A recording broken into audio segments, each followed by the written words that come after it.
All right, so we're gonna knock this out of the park, guys. There's a bunch of shit that we all want for season 2 of Guilty Gear, but let's talk about what we didn't get in season 1, right? One of the most important things that we did not get, and I don't know how or why they hold us that fucking hard in the training mode, is actual frame data. Now, you know, we got Dust Loop, which I always recommend to everybody, but you know, people don't want to. That's extra work they got to do. You know, you pay $60 for this product, it should come with the necessary tools to succeed. I'm just gonna believe in that. They had it in Dragon Ball Season 2. The game's been out for a year now. Maybe we get it in this game Season 2. But like, I don't know. The game felt relatively done in the first, first 2 betas. Like the first open beta, people were like, "Give me this game now," right? But they had to delay it, and we got a second open beta. They had more. I don't want to say they had more than enough time. We'll get to why I don't think they had more than enough time. I don't know where they would put it. Maybe opponent gauge settings. It should be like information, like displayed. Like it should be here. Right, there's just no way. There's not enough characters. I think we're like what, 21 now. There's not enough characters. I don't understand why they haven't done it yet, but a lot of people at this point are at the point where they know where to get. They know how to play their characters. Now they need to start learning other things. They need to start learning matchups, and a lot of people don't want to go to Dust Loop to learn that kind of thing. I can normally convince people to go to Dust Loop to look up their own characters information, but I'm like, hey, you should go see how negative on block this move is. Like, they're not gonna do that. They're like, that's not me. People are only thinking in terms of themselves, which is totally fine. Play the game however you want, but once they're able to see things like this is negative, they're gonna be like, oh, I'm gonna start mashing here, or I'm gonna start taking my turn. Because I've seen a number of people play, you know, in our little beginner lobbies that we run throughout the week, and I'm like, bro, why are people not killing Kai for this, right? And if they just had a training tool similar to Street Fighter or King of Fighters, I really like King of Fighters too. They don't even try to give you numbers. They don't want to overcomplicate it. They literally will be like, yo, here's one negative sign, right? That means less than -4, right? And if it's more than that, right, it's within the punish round. It's like more than -4 on block, which in that game usually will get you hit because the way moves are typically designed. But like if they just had something like where Kai would turn red or blue, similar to Street Fighter, right? Just to show you like, hey, that's not safe, right? And you don't even have to have numbers up there. Like we could have been and had that. We could have been and had that. I hope that comes in season 2. That shit tilts me. Another thing that definitely needs to be a part of it is in the ranked tower. In the ranked tower, another thing that we're missing, and I mean, I've seen Angel fall prey to this. I've seen me fall prey to this whenever I'm just coaching people in general, right? Everyone falls prey to this. You go up here, you go to 10th floor, and then you queue up for a match, and you're like, oh man, that guy must know Spanish. And that motherfucker's playing you, you know, from God knows how far away, you know. And then like the rollback's nice, but like you wouldn't have accepted that match if you knew it was gonna be 200 plus ping. You wouldn't have done it. And people can argue, well, then some people just wouldn't get to play because, you know, the infrastructure online is kind of wonky. But like, that's not our problem. You know what I'm saying? Like that, they should just make it to where the game services are available to everybody, no matter the region. Why the hell do I have to play someone in 200 ping unexpectedly? Because they didn't want to show me that before I accepted the match. That's just kind of whack. Because now you've kind of ruined people's online experience. You know, because people already have to go through so much just to play a damn fighting game these days. Because the barrier is so fucking high, and it's not the genre's fault, by the way, which I guess is a separate video. But there should be a damn indicator, like, yo, this person, you and them have like 300 ping. Don't play, like right here, boom. It should tell me. It's not gonna fucking tell me. I'm not gonna accept that match either. But it's not gonna tell me. That should definitely be in the game too. Mortal Kombat NetherRealm games have had it since Injustice 2, I believe. I go to Injustice 2 right now. You can't even go online. At least I don't think you can. There's a ways around it, but in order to even play online, you have to go through a benchmark, which ensures your game is running online at 60 frames per second, which does affect how rollback or just online netcode works. And then not only that, you have to pass that test. And if you like kind of pass the test, you can still play, but like your opponent will be able to see that. Yes, sir. Like, yo, this person may have 40 frames per second during like certain key animations with a lot of special effects. You're like, okay, I can keep that in mind, and you can expect the stuttering when, you know, those effects are on screen. You can get used to that kind of thing. You can play around that kind of thing, right? And then right next to that, you'll see, here's the ping.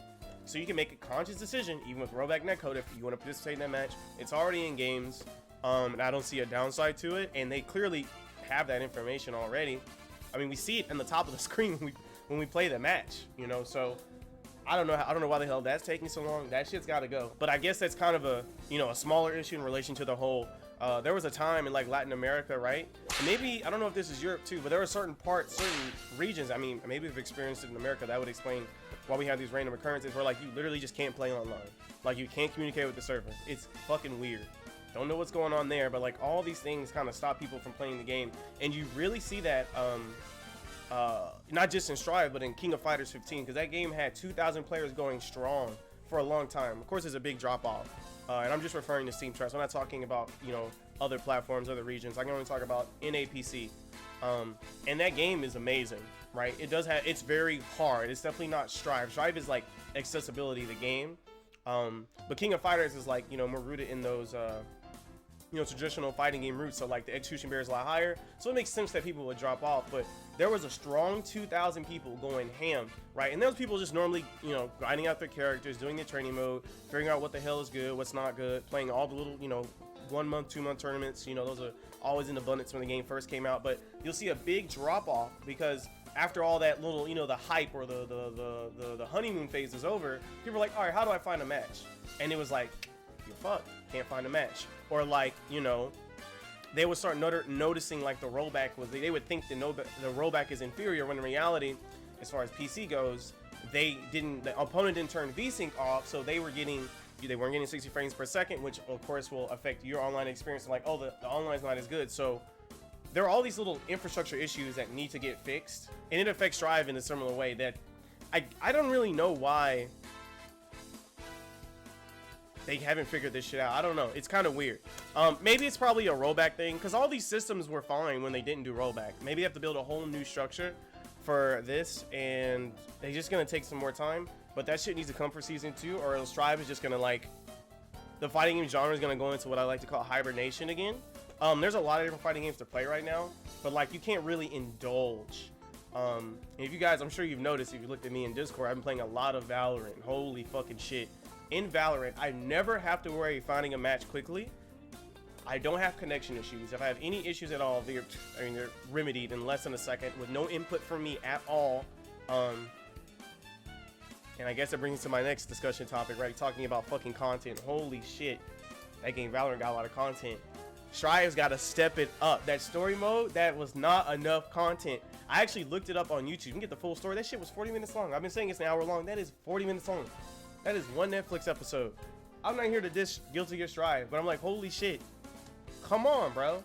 Give me something to work with here. Like, people want a reason to log onto the game every day, right? And of course you have these characters that are super deep and complex, but again, people don't have the resources in the training tool to properly dive into them. Now, you do have mission mode, right? That teaches you the fundamentals of the game, but they don't be like, all right, so here's how you do a combo with Soul. Or like, hey, we aware of like, if he gets this kind of hit, he can actually trade and still combo. Like those little things like that, that kind of provide stepping stones to learn the character aren't there. So like people just have to grind games to learn the character. Not everybody wants to do that, right?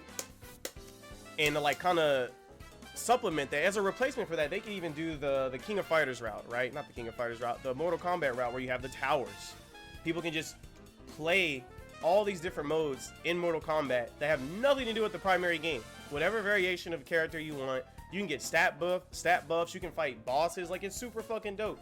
Ways to experience the game that aren't just playing the game. So like Strive 1, you can't even dive super hard into the meat, or the sauce of the characters, because the tools aren't really there for the common man. Not people like me who are gonna be like, like you're gonna be like, oh, you FD'd that, oh, now you get to do that. Like that's what I do, right? Because I want to win, because I'm competitive like that. Other people aren't like that, or they need ways to get there, right?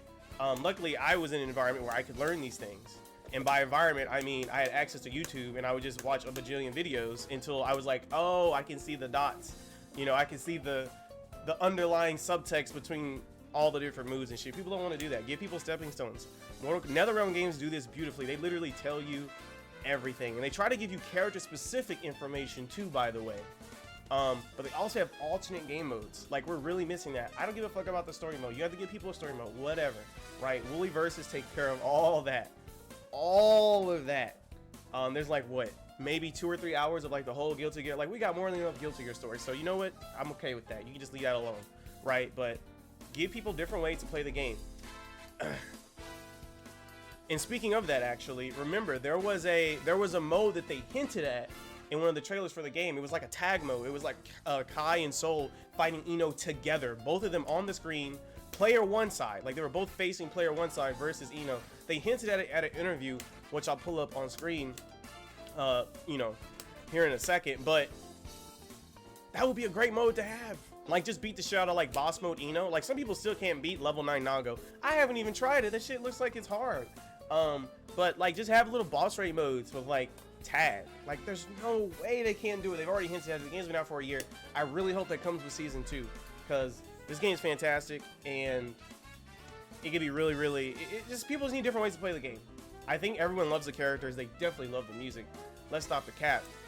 Ain't even cap. Everyone agrees the music is fantastic. But if we just have different ways to experience these characters, like, I'm sure everyone will fall in love with this game. If anything these characters have, it's a lot of character. Like, if you just hear the dialogues between the characters, you're like, oh, they put some thought into this. And people really resonate with that. Like, when you realize your character, like, Kai isn't just this badass with a sword. You know, this man has a family. Like, that's pretty cool. And you're like, oh, wait, Kai's religious? Right? That's pretty cool. And you're like, oh, Kai's kind of got issues because he's kind of technically like a child soldier. Like, you know, he gets by in a lot of social situations, but, you know, he's kind of like basically, I don't know, he's just always in soldier mode some of the time, right? And you're like, you wouldn't have even figured this out unless he was talking to the other characters. And you start to realize, like, wait, Soul's actually way more laid back than Kai is. And you would think Kai's more laid back because, you know, you just look at Soul and you're like, look at all his intensity. Look at his sword, that shit's huge. Look at his jacket, that's OD, right? Free, right? You're like, oh, this guy is definitely not laid back. And you're like, no, this guy is more laid back than Kai is, right? Oh my god, look at that fucking command grab. Anyway, that shit needs to be in there. The last thing I want to talk about in regards to content that's been staring us in the face since the game came out, and I'm telling y'all, I will stick to this read until the end of time. There are supposed to be a ton more social features in the game, inside of like the ranked tower or the parks, whatever you want to call it. Something involving the avatar system. Right now, if you go back to Exart, Blaze Blue, whatever, it is extremely clear they have already figured out lobbies a long time ago. Those games have super cool lobbies. You can go in, I was in the main menu in Exart from a fucking personal private lobby. Like, what? That's insane. And I could go fishing from inside the lobby, take the assets I had gotten, or take the prizes I had gotten, and then wear those in the lobby I was currently in. I cannot do that in this game, right? And I think one of the reasons, you know, they went back to square one with the whole rollback thing, or, you know, with just the whole design of Strive. I think one thing they really wanted to do with the parks was do a bunch of very cool social things. Like, look at the stage in the background here. I'm telling you, there was supposed to be like every month or every week there would be like concerts, or like maybe there'd be public speak, like Daisuke talks to the community every once in a while, and you have to actually log on to the game, probably have to come with some in-game rewards, and then you would have to listen to him talk about the game. I guarantee you that's what they plan. Kind of like the Dragon Ball World Tour events. You guys ever seen these? Or just look at fucking Fortnite. They're actually holding like concerts. I think there was like a Martin Luther King Hall for like Martin Luther King Jr. Day. Like, it was OD. I guarantee you that's what was supposed to happen with this new infrastructure they built. And that's why it seems so primitive. It's because it was so ambitious, but clearly, again, COVID fucks everything up, and some things are probably just too ambitious. I don't know. We'll have to see. But like, look at this. Like, clearly there's more to this park, right, than there was supposed to be. Remember, in the initial design, there were not supposed to be these little things. These little stands right here, these were not supposed to be here. They wanted this to be open, and they wanted this to be a more social place, but then ran into some issues. People didn't like it. They had to make some adjustments, and now we just have this, which I'm telling you is like a what's the word? Maybe like a graveyard for their, like, look, there's speakers. I didn't even know. Look, I'm telling you, they're supposed to be in-game concerts. I'm telling you, I'm guaranteed it was super fucking ambitious. They just couldn't get to it in time because COVID's a fish and people don't want to put a mask on. So there you go. I'm telling you, that's the last thing I want to talk about. I don't think we'll ever get that until like year 5 of the game, if we even get it at all. All right, now let's get to the part of the discussion that I know you guys are all here for, and that's character balance. Okay, listen, hear me out. I said some things. I said some pretty particular things, okay, when I made my tier list. And let me go ahead and refresh everyone's memory on my tier list. There are some characters in this game, specifically the ones in the bottom the bottom echelon, I will expressly name them Faust, Anji, Jacko, Milia. I could make an argument for Viking. I don't think I may have to make an argument for Chip. I don't think that's my place though. I don't know enough. I'm not gonna go outside my level of understanding. He's too much of a special character. He's so unique. He's so unique. So I don't want to fuck with him, but I can say Faust, Anji, Jacko, Milia, and I go ahead and throw Viking up there. Maybe no. Go Lewis has his deficiencies, but that's by design, and he's doing what he's supposed to do in the game. And he's part of the DLC problem, which Lord Knight talked about, but I want to elaborate on a bit myself. But yeah, these group of characters have some fucking issues, and they need to be fixed. They need to be stopped, and that's what I want to talk about. I think the rest of the cast is actually Omega fine. Yo, what's up, Anji buffs? It may be time to talk buffs. It may be time, but let's just go over a couple things. The first thing I think that we need to talk about, and I want to knock this one out, was the issue that Lord Knight brought up in one of his videos about the similarities between all the different DLC characters in the game, right? And the reason why Happy Chaos really does stick out from the rest of the cast. Let's go. I want to pick Happy Chaos. Let's pick like a standard. Let's pick Jacko. And then let's pick Happy Chaos. And through Jacko, we can talk about DLC and the issue with like the low tiers in this game. First off, right? And you guys will notice this, a lot of the strong players who, you know, main characters like Nago or Soul or Mei or Geo. What's another one here? I would even argue Zato, Potemkin, Ram, Leo, right? When the DLC characters drop, right, Arcsys has a reputation of like going a little bit too overboard, right? UI Goku, Bardock, GT Goku. I've heard some war crimes occur in Blaze Blue as well with their DLC characters. So Arcsys has built up a reputation of just like putting DLC in the game and they're being overpowered. Now some people are like, oh, that's to inflate sales. I'm not gonna argue for or against that. I know that shit works. I don't think that's their intent, but I think they've become aware of that, and they really tried really hard not to make these characters fucking Omega broken. But what they did do, I guess, may have been a side effect of being so intentional, not just with Strive design, but with the DLC character design, is that they're a little bit too one-dimensional. And you'll see top players who play those characters I just mentioned, they don't switch off to them because they're so one-dimensional. For example, I'm gonna bring out the poster boy. My favorite character to this, I ain't gonna say to this day, Zato's my favorite character, but one of my favorite characters to this day. I've never not liked Leo. I just don't like Leo enough. I don't like him more than Zato. Zato's just the move. So Leo, and I said it a million times before the game even came out, Leo doesn't need back turn. He does not need back turn, right? And let me turn on sound effects too, so the game doesn't sound fucking weird to y'all. Right? Leo doesn't need back turn. And I've said it a million times. You can just play him like Guile. Fireball, DP, pussies. That's all you need. That's literally it, right? This is just a win condition. This is just something you aim for. If you hit the shot, you hit the shot, but you do not need this. Some of the greatest Leos, they don't need that shit. Look at this. You just lost all your health. Why the hell would I need back turn? Anyway, so he can play, he has some zoner elements, right?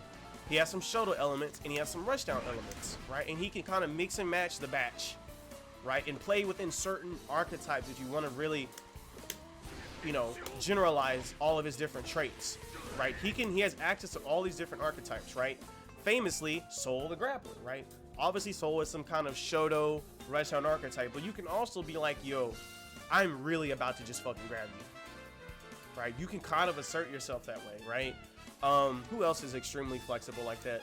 You could argue Nago is extremely flexible, but not in the same way, not where you can kind of bottleneck him into an archetype, but he too is flexible in a way where like he is both a threat here and a threat here, right? Because of clone, right? Or because of Blade, or just because of raw dash, right? They have all these different modes they can activate. Someone who's like more one-dimensional that was on the base roster is Geo. She's not too flexible. You know what she's trying to do. She doesn't have too many different ways to do it, but just enough to get by, and that's why she's always been the precipice of like the top tier for so long. But yeah, but when you get to the DLC characters, right? If I lock in Jacko, if I lock in Jacko, right? How am I actually gonna fucking destroy you without the box? Right? It kind of starts to making sense. You're like, she only got one mode, right? The same way that Geo does, it just looks different. Without the bots, I'm not gonna hurt you. Like, that doesn't matter. I just sent you full screen. I don't have a fucking projectile. I don't have a full screen command grab like Axel. Who fucking cares? I literally can't do anything until this happens, right?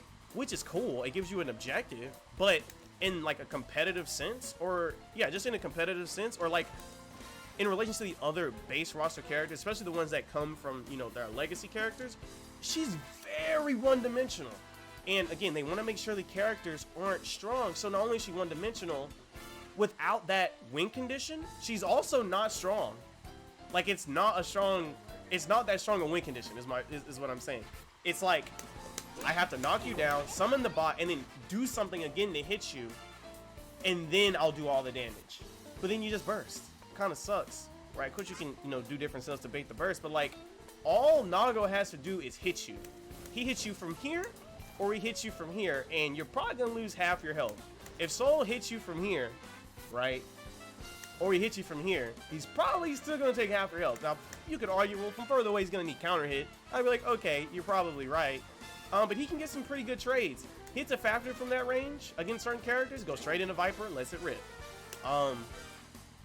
So he has all these different ways you can play him. He can go high, he can go low, and all are equally threatening, but Jacko is not threatening without the bot. She's so fucking one-dimensional, and it's kind of exists for all the different characters. It's like, I'm not afraid of Go Lewis unless I literally block Behemoth Typhoon. Does that make sense? Sure, he can summon the bot, sure he can shoot the Gatling gun, but those moves are like supplementary. They aren't like, they don't have enough meat to them. You know what I'm saying? But Happy Chaos comes out here and he says, hey, so as long as I have access to my which you are win condition, which is as long as I have bullets and concentration, right? Of course, that win condition is a lot stronger when that's applied and when this is applied, sure, right? But as long as I have bullets, I can play non-one-dimensional, right? I can play back here, I can play like that, right? As long as I got bullets, you're fucking dead. I apply win con, even better, right? Even better. But I'm not one-dimensional like you are, right? And his win con is extremely impressive too. People don't like playing against it. I don't think it's broken. But again, I already said all I need to say about Happy Chaos in my tier list video, so we're not going to go into that. But I think the DLC characters for the future definitely need to have their thing, right? Testament has the Stain, Go Lewis has Behemoth Typhoon, Jacko has the robots. Who else? I even forget the other one. Viking has the rope. Oh my god, that fucking rope. That fucking rope. But it becomes quite clear they have them centered around these things. They were like, without those things, they're kind of fucked. Where like Nago doesn't need this. Like Leo doesn't need back turn. Like Soul doesn't need to be in your face. That's where he wants to be. But he can fuck you up from right here. He has tools to play around your tools in a way. And of course Jacko has that too. But again, are those really threatening without the bot on the screen? Not really. They need to do something about that, really, because I didn't even realize this. Every time a new DLC character comes out, I fall in love with them because they're so cool. Jacko's fucking amazing. But I think about Zato or even Leo at the time, where I was like, why the fuck would I play you though? You know? So it's kind of weird. I don't want them to be stronger, right? I think Happy Chaos is fine. Like, they should be as strong as Happy Chaos. Like, I'm cool with that. Like, make people mad. But clearly he has weaknesses, right? He has deficiencies. But like, don't make them so one-dimensional. And I'm sure this is just a side effect of them trying to make sure, okay, don't make them broken, don't make them broken, don't make them broken, don't make, they're like, please, we don't need UI again. We do not need UI again. I don't think, I mean, UI is so like fucking hotcakes, but I think they have a level of integrity as far as designing these characters, and they definitely look at how people respond to them. I think they do listen, even though people like, you know, say they don't listen or whatever. But anyway, that's the DLC issue. Now let's go back to the other bottom tiers. Let's pull out my boy Anji, right? And Anji's one of the base roster, and I guess my final note is like, even Anji's like not as one-dimensional as someone like Jacko. But anyway, let's pull out my boy Anji. Y'all want to talk Anji? Let's talk Anji. All right, and he can kind of be our spokesperson for the rest of the low tiers in the game, right? His win condition, you could argue, and I'm just gonna argue this because like, why the fuck not, right? He has some pretty cool stuff he can do with the bird, and that's cool.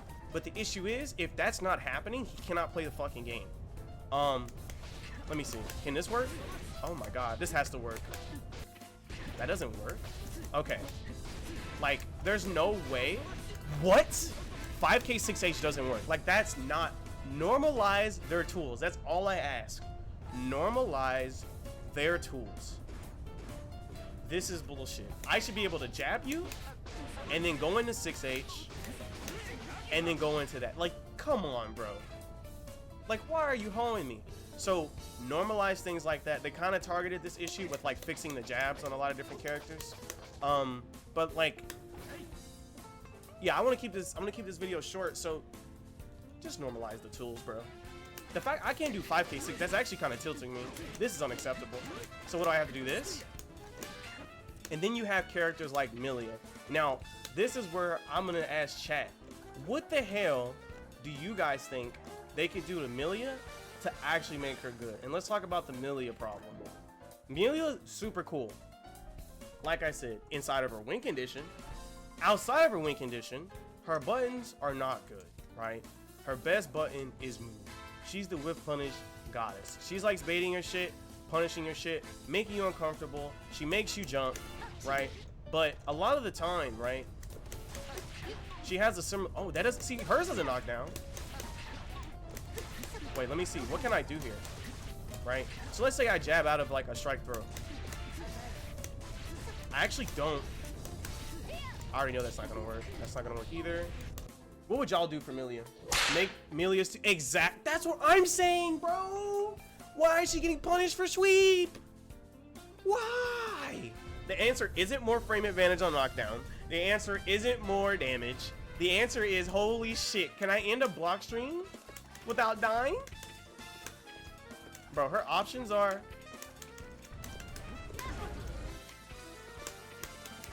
Bro. I have to do that, right? And then the worst part, right? I can't do 2K 2D.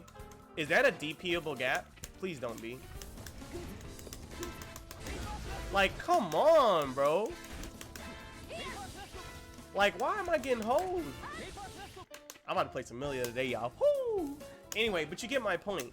Like, for her, I mean, this is definitely something that could help.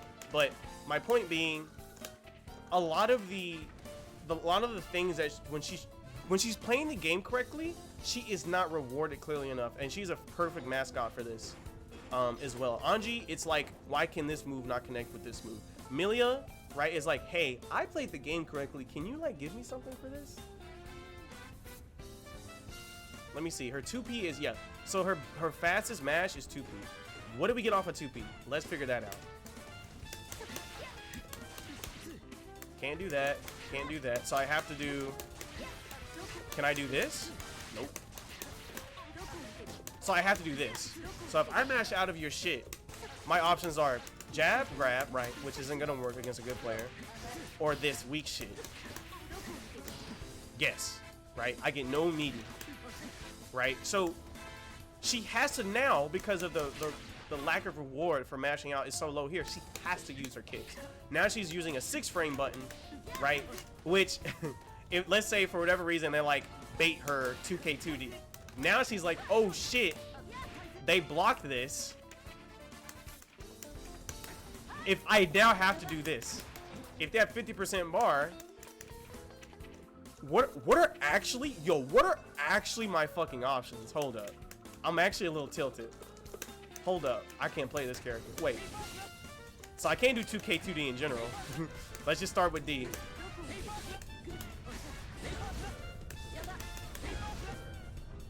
Am I just dead?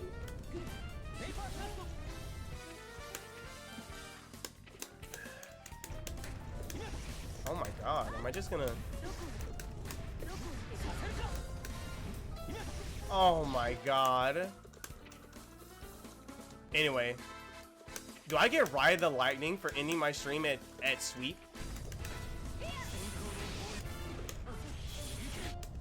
Right, that's a guess. Am I dead for this? I'm sure I am. Yeah, you see my point.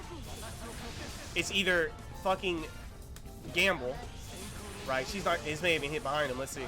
Okay, good shit. But you get my point, right? It's like in order for her to play the game correctly, so in a defensive posture, right, she gets no value without 2K. If they block the 2K, now she has to gamble all of a sudden. That doesn't make any sense, right? Then it gets worse. Why the fuck? Let me see. Maybe there's something I'm missing here. Kind of going off of the course here. Why is she, if she hit this move, which is not that great a far slash, by the way. 10 frames of startup, yeah? Let's go see. 10 frames of 2 active frames, by the way. What is this? What is this?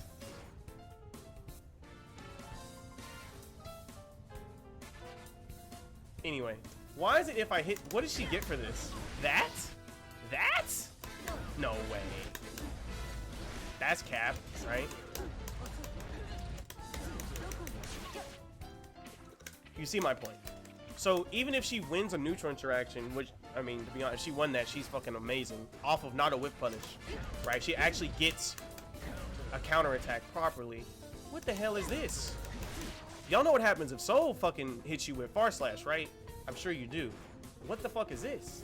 No knockdown? Wait, I know what to do. That's what they want me to do. Okay. So she gets like a weaker knockdown. So she gets like a little bit of schmicks, right? And then you know, the nonsense starts, right? But that's a weaker knockdown, right? Not necessarily too valuable. Then we run into our other issue, which is like her win condition is multi-steps. Anyway, you get my point, right? Just normalize some things. Maybe like that should work. Like, I don't know how the hell, or like this should work. That should work. I don't know how the fuck they were gonna get this to work. It should work. Mirage may need to get buffed more. I think it got buffed in October. May have to buff it some more. I want that rollback. I want that Zard rollback. But anyway, which now I kind of leave this open to you guys. What do you guys think needs to be done as far as for like, as far as outside of character balance? What do you guys want to see for season 2? I know a lot of people talk about the Gatling system. I honestly am not that.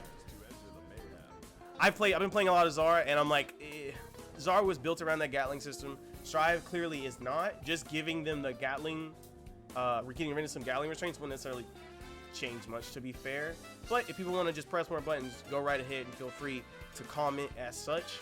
But do you guys think characters should get extra moves? Like, everyone gets one new move, and if so, what kind of move would it be? Because a lot of these kits are pretty complete until we get to these guys, until we get the DLC. Let's narrow the question down. For all the DLC characters, what kind of special moves should they get? I think Viking would love another special move, y'all. She's good, but I think she would like, oh, he would definitely love another special move. And for the non-DLC characters, what kind of properties would you like to see changed? Because Slow doesn't need more moves, bro. Kai's fine. He's fine. No matter what's going to happen, he's still going to grab. Like, his whole thing is run up grab. It's never going to change. Chip definitely don't. Ooh, y'all want Chip to have teleport back? Is that what you want? Should the legacy characters get some of their moves back, and the new characters get a new move, and the DLC characters get a new move? Kind of weird. Let's fucking go. 6 months of the membership, and I guess this is a great fucking time to shout out the channel, or yeah, shout out the channel. If you guys want to see more of this awesome content, be sure to become a member of the channel right under the stream. You will see a button that says join, $5 a month. You can support me and my awesome content. Enough about that. Let's move on to the elephant in the room you did not know was in the room. So after watching that 40-minute story mode, what was that, last week or 2 weeks ago? I was like, damn, where's the fucking content? Right? I know everyone was thinking that in the back of their head, and that was paid for, by the way. You have to have the pass to even watch it. Correct me if I'm wrong. Of course, you can go watch it for free on YouTube. But hey, why the fuck is that happening? What's going on? You're like, damn, why are these guys not pumping out content at a higher rate? You're not gonna like what you're gonna see, guys. You may want to turn away. You may want to turn away. Where is it? I know I got you out here somewhere. Dust Loop? No. Oh, here it is. Arc System Works, right? Arc System Works, founded in 1988. You go down here, and you're like, oh, 680 million. I'm assuming this is yen, right? Look at our boy Dice K. Let me zoom in for y'all. I know this is small as fuck. Here we go. 1988. Don't know how to properly say that. Key people. There's our boy Dice K. CCO. All that's fantastic, right? Now, it's Wikipedia, so you got to take everything with a grain of salt. But number of employees as of 2021, 171? That's it? Hold up. If there's a fucking Team Red and a Team Blue, and probably another team too, because Arcs has been kind of on fire, right? Dragon Ball, BB Tag, Persona 4 Arena, DNF Duel. They're kind of out here, right? And I don't know what the hell a Jake Hunter or this is. I've heard of this, actually. They're doing all these different things. Let's fucking go, Wooji. 7 fucking months. Speaking of memberships, yes, sir. The call to action. So, you're like, that's not a lot of people.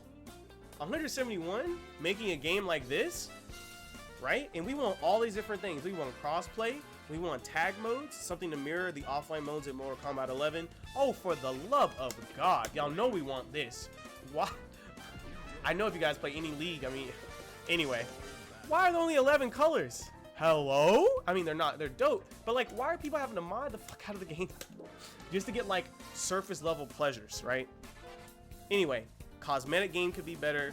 Story mode, multiple modes, online infrastructure, just overall, I mean, not rehaul, but like, you know, we need some quality of life changes, you know, probably people want more characters, balance patches, more communication, because the communication was great when it was coming out. They've had to take a step back, probably just to focus on production. They got a lot of different projects, I'm sure, at Arcsys, but we want so many things. We want so many fucking things, right? All those social features in the parks, all these things, and we're like 171 employees. Oh, that's not enough people. I don't know if you guys worked in a team before, but like, I don't know. I don't think that's enough people for the amount of ambition that we're talking about.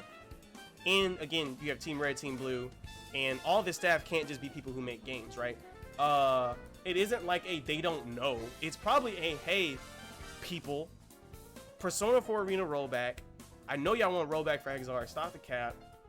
You know, Strive updates. You want them more frequently, and cosmetic, and content, right? And the online infrastructure. Just in Strive, those are just Strive things that you want. Whatever the hell's going on with Blaze Blue, they're getting out, you know, outsourced for Grand Blue, DNF Duel. Like, that's not enough people. And it becomes quite clear the reason why we're not getting all these things at the rate that we feel that we should get them. They ain't got no people. And like Daisuke said, when the game came out, production got hit hard when COVID dropped, and there you go. Like, it just starts to all make sense. So, you know, we're only getting 4 characters as DLC, and it's probably because they're just trying to manage their resources.